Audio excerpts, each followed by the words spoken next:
is coming.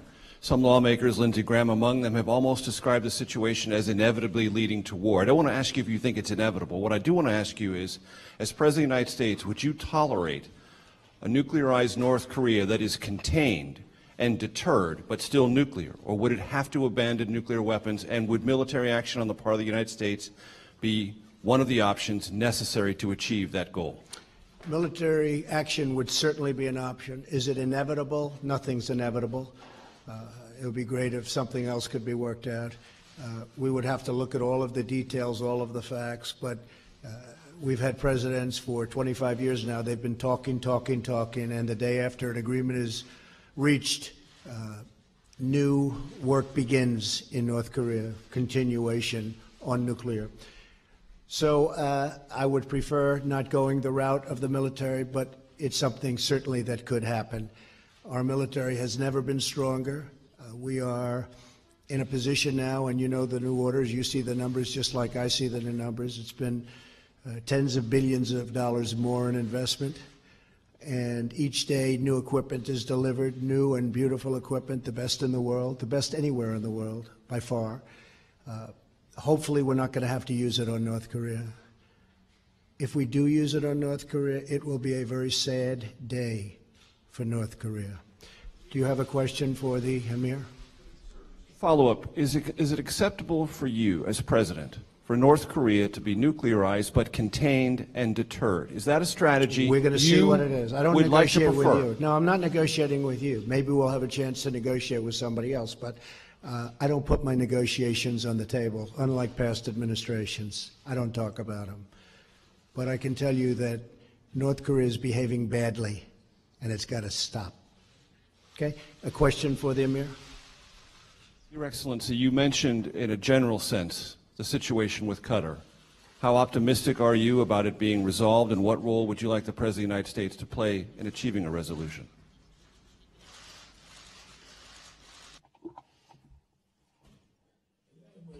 We still have hope that the dispute would be resolved between Qatar and its neighborly countries in the GCC, especially that our friends in the US and our other friends are assisting us in resolving this issue. I am optimistic that the solution will come in a very near future, God willing.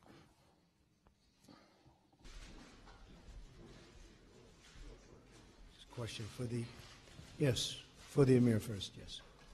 My question is for you, Mr. President, first. Kuwait News Agency, Kuwait شروق صادقي. هل تؤيدون دور الوساطة?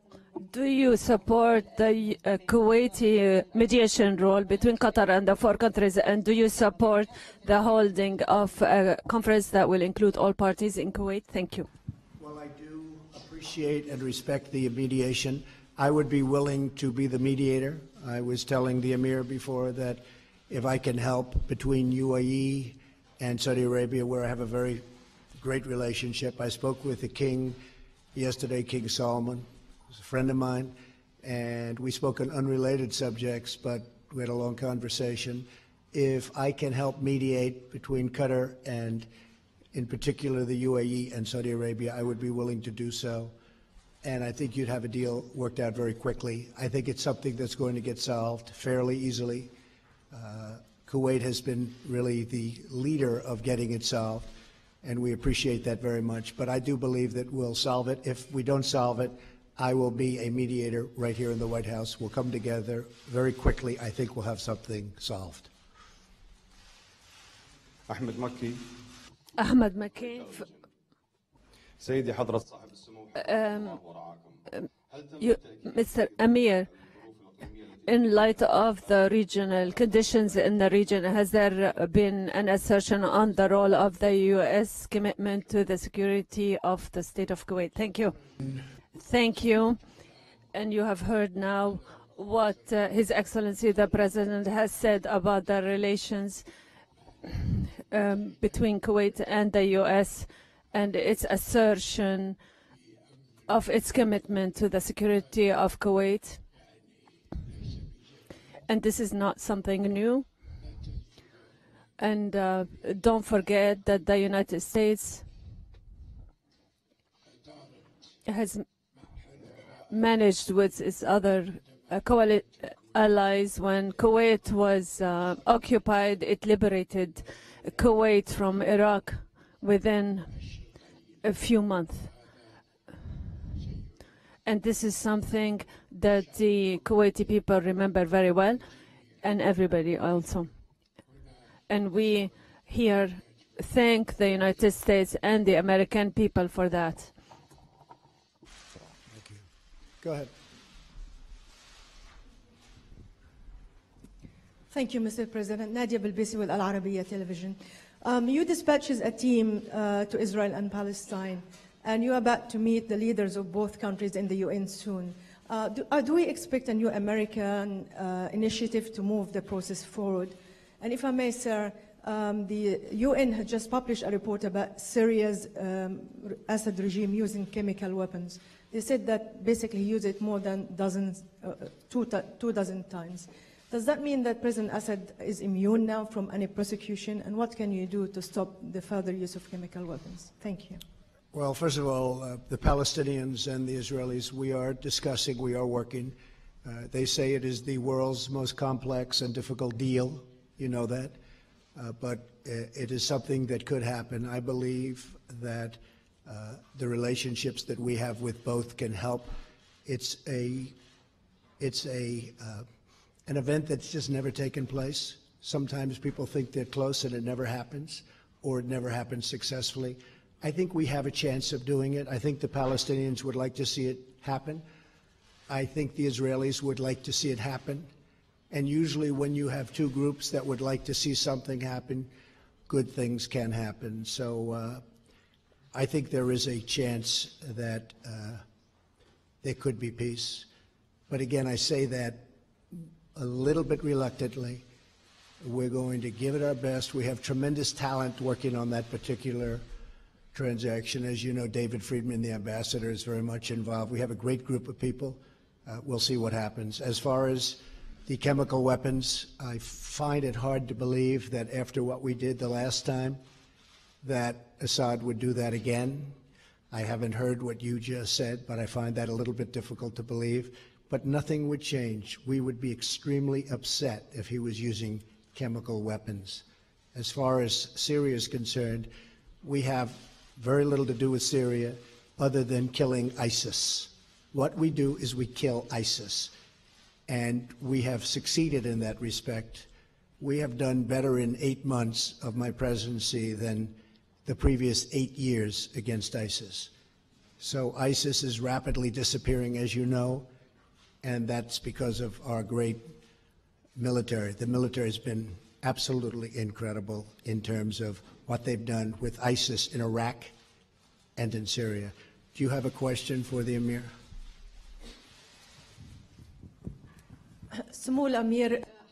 Yes, Mr. To the Emir, all the parties are holding on to their own positions with respect to Qatar. Where do you see a breakthrough in this dispute? Do you see any indications to make us believe that this crisis will come to an end? The hope has not ended yet. I would like to affirm that Qatar is ready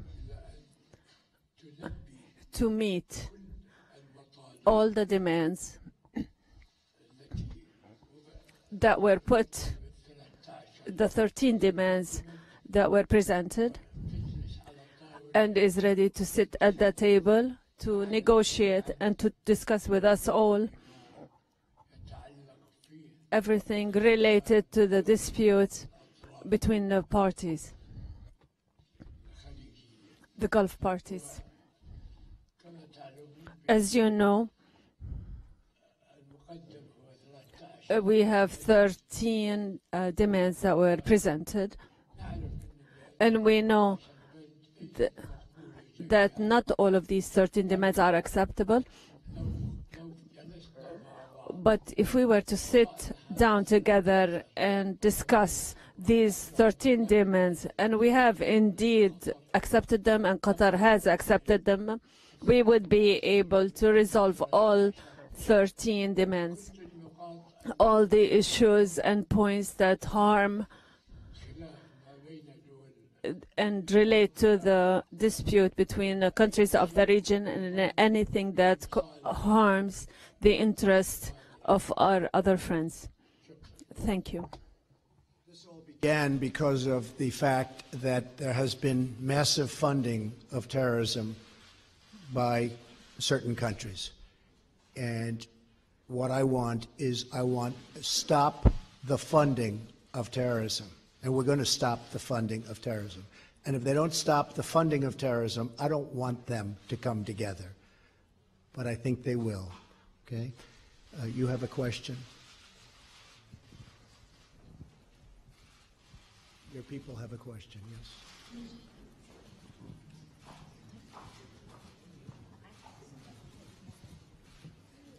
Go ahead, to the Emir. سمو الأمير. Your Highness, I'm Said from Al Jazeera. Mr. President, we talk about Kuwaiti mediation and supporting Kuwaiti mediation. Are the tracks and a meeting that happened in Kuwait which receive U.S. and international support? Is there in reality something clear and a breakthrough that has been accomplished in this crisis? Are we about to see at the beginning of a breakthrough, or Your Highness, are the issues so complicated? We talked about a deep discussion about all the issues. What is the real issue and complicated issue at the heart of this dispute? We would like to find some information. Where is the problem here, so that we can solve it? Thank you. First of all, I would like to say there is no problem that cannot be resolved. True, it's complicated, but when we meet at around one table, and now we have an affirmation from the country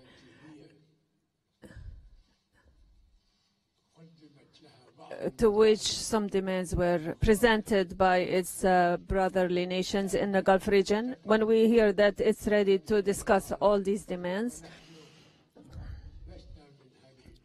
we are not among those countries, but we are guarantors, and we can guarantee that we will pressure Qatar, because it's not in the interest of Qatar to remain outside the flock. Rather, it should join its brothers in the GCC. As you know, thank God, the wisdom of our brothers in the Gulf region, they should appreciate the situation we're in today, the situation in Syria, in Iraq, in Syria, and in Libya. Now is the time that we have to forget all these differences. It's true, we have we're descended into some not very healthy issues, and especially in the media. But in spite of all of that, we were one of the most people to be affected by this situation, by what our brothers in Qatar have done. But when that happened, and before this dispute came into existence, we met with our brothers in Qatar and put an end to this issue. And this is now a normal issue. We met in Riyadh in the presence of President Trump, and there was no one who to say that there was a dispute between us, but suddenly this dispute came into existence. Thank God now. What is important that we have stopped any military action. And these disputes, as I said, they are complicated, And we have seen the media campaign that is totally unacceptable to the people, because the media coming out of this country is against the people, not the rulers. And for that reasons, we have received from Qatar a letter in response to the letter I sent them, and they are willing to sit down at the table and discuss all these demands which the other parties have put down. And we're talking about 13 demands, and I'm certain that all these 13 demands, some of them, a great part of them will be resolved, and the other part and perhaps we might not accept them, because anything that affects sovereignty we would not accept. But we are very hopeful. We have great hope in our friends in the US that they will assist them to restore things to where they used to be. Well, that is a problem that we will get resolved, and I'm very, very honored and happy to know that you have problems with the media also. Thank you, everybody. Thank you very much.